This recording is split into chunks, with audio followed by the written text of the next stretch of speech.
Classificação em tabela de temporalidade de documentos.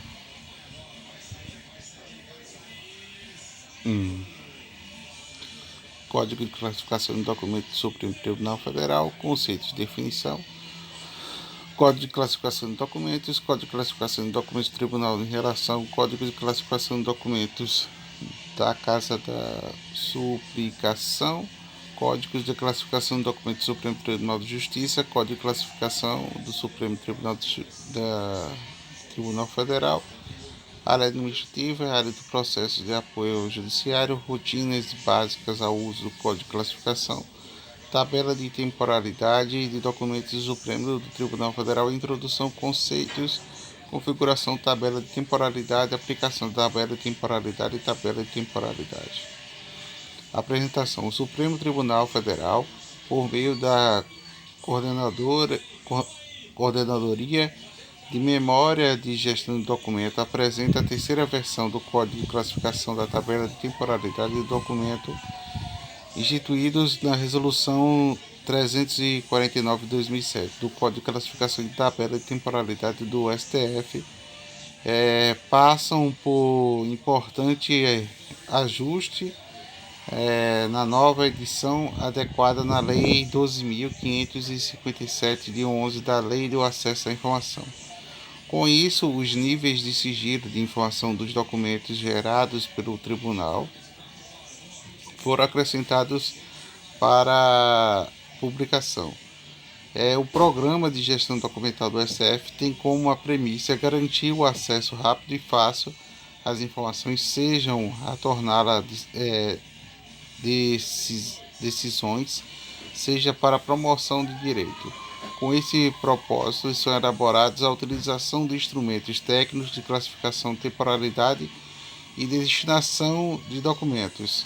Assim, toda a informação produzida ou recebida do tribunal, independentemente por meio de suporte, é organizada e destinada no local adequado.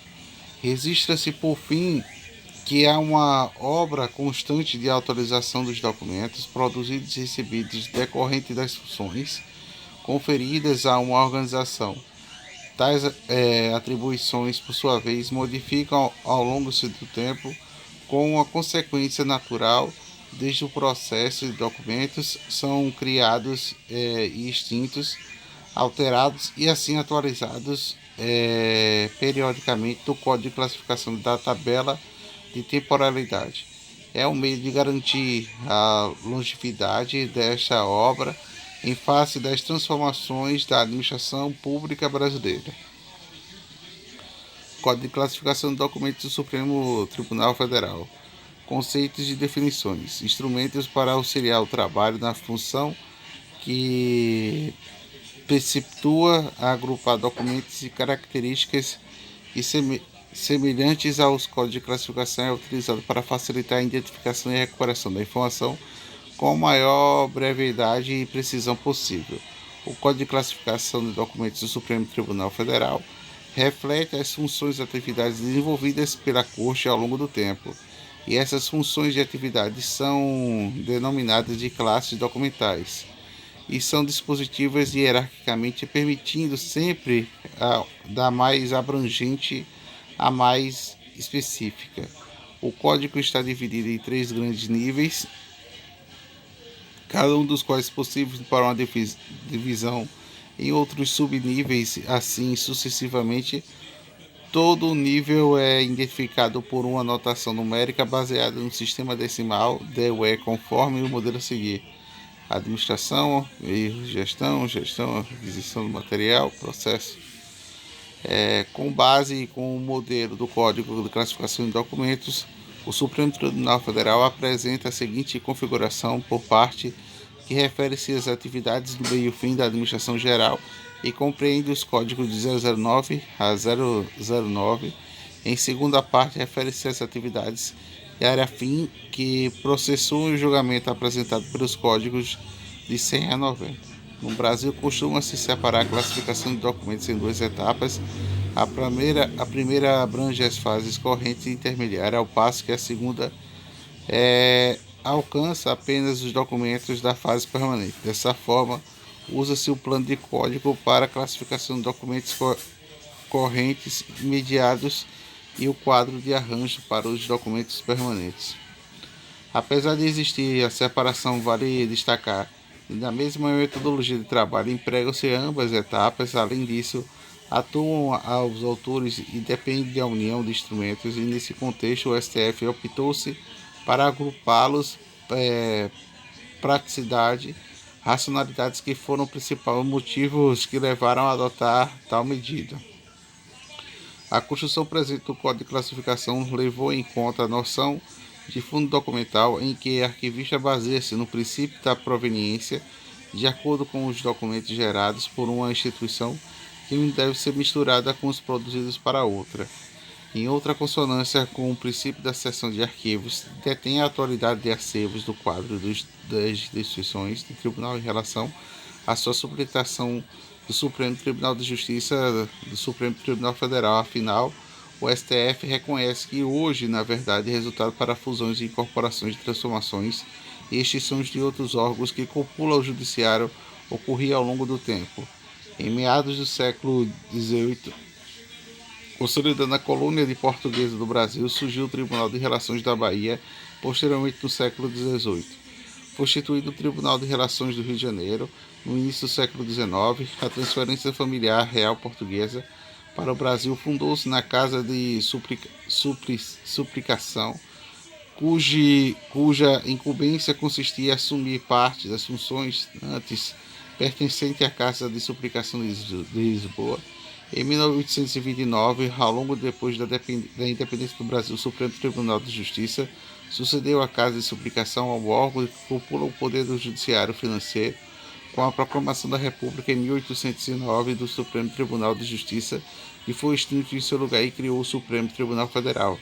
O presente Código de Classificação abarca acenos desse quadro das instituições e o conjunto de documentos em cada de suas delas, denominados fundo documental. Por sua vez, constitui-se dois tipos, o fechado e aberto, conforme especifica a seguir: o fundo documental do Tribunal em Relações fechado, o fundo documental da Casa da Suplicitado no Brasil fechado, o fundo documental do Supremo Tribunal de Justiça fechado, o fundo documental do Supremo Tribunal Federal aberto. A classificação e a atividade atípica dos documentos correntes, todavia, do seu emprego abrange todo o ciclo documental, na fase permanente da classificação, que serve para a base para o desenvolvimento da descrição, cujos objetivos possibilitam a concepção dos instrumentos de pesquisa. A padronização da descrição do documento foi instituída pelo Conselho Nacional de Arquivos, a CONAC, com a edição de novas brasileiras de descrições arquivísticas da NOBRAD. Segundo as normas, essa descrição descreve multinível, no geral para particular, representa os mais próximos possíveis da realidade do orgânico estrutural da instituição. A norma estabelecida em 6 níveis para a descrição: 0, a entidade custodiadora, a instituição responsável pela custódia de acesso ao acervo. Nível 1, fundo de conjuntos de documentos de uma mesma proveniência. Nível 2, a seção de subdivisão da primeira fração lógica do fundo, ou coleção que, em geral, reúne documentos produzidos e acumulados por unidade administrativa, competência específica. Nível 3, seria a subdivisão estrutural e hierarquizada da organização de um fundo de coleção correspondente de uma consequência de documentos relativos às funções e atividades do tipo documental dos assuntos semelhantes. Nível 4, dossiê de processos, unidades de arquivamento constituída para documentos relacionados entre si por um assunto, ação, evento ou pessoa de lugar projetado. Nível 5, item documental, documento que compõe o dossiê do processo. Cada nível deve ser identificado com um código de relevância que se institui de princípios juntos aos acessos de unidades e de descrição do código da relevância do nível 0, a entidade custodiadora fornecida para a CONAC, que deve ser acompanhado do código do país, do código do estado da instituição. A NOBRAD não impõe regras quanto à codificação dos demais níveis, mas orienta que haja uma coerência entre os diálogos de denominação de unidade, descrição No caso do STF, optou-se por representar a seção de séries, dossiês, processos, itens documental com 3 primeiras letras do nome das unidades de descrição, seguindo os principais termos e os seguintes exemplos para a codificação. 2. Codificação e classificação de documentos. Código de classificação de documentos do Tribunal de Relação. Histórico da atribuição do Tribunal de Relação. O primeiro Tribunal de Relação, como Salvador, de 1587, deixou de ser instalado, que não tiverem chegado aos seus integrantes somente em 1609. Dom Felipe expediu o alvará ordenado para constituir-se da mesma cidade de Relação do Brasil, suprimida em 1626, que foi reestruturada em 1652 por Dom João VI, cerca do século I, de 13 de outubro de 1751, que surge em relação ao Rio de Janeiro, perdendo na Bahia o título de Relação do Brasil, atribuição de relações de compostos dos 10 desembargadores seguintes da atribuição de chancelar 3 agravistas e ouvidoria geral do juiz dos feitos da coroa da fazenda, promovendo a justiça, provedor de defuntos e resíduos, cobiciar a instituição, dentre outras atribuições, conhecer apelações criminais, agravos, cartas de testemunhas encaminhadas em todos o Brasil. As estruturas do fundo documental do tribunal. Com relação ao regimento interno, consta-se que o Tribunal de Relação mantinha a estrutura relativamente simples, compreendendo atividades direcionadas, julgamentos e ações abertos, processo de grau de recurso. À época, o tribunal não dispunha das atividades administrativas finalmente estabelecidas no regimento, e dessa forma, de acordo com as funções e atividades identificadas na estrutura do fundo documental do Tribunal de Relações, do seguinte: Fundo do Tribunal de Relação, atividade administrativa, atividade judiciária, ações judiciais. Codificação, atividades administrativas e ações. Histórico da suplicação. Com a suplicação. Com a chegada no Brasil a família portuguesa, que fugia da invasão do reino das tropas de Napoleão, era inevitável a remessa dos agravos ordinários das apelações para casas e suplicações de Lisboa. Diante disto, o príncipe regente Dom João, o alvará de 10 de maio de 1808, converteu a relação do Rio de Janeiro para a casa de suplicação. Muita coisa, hein?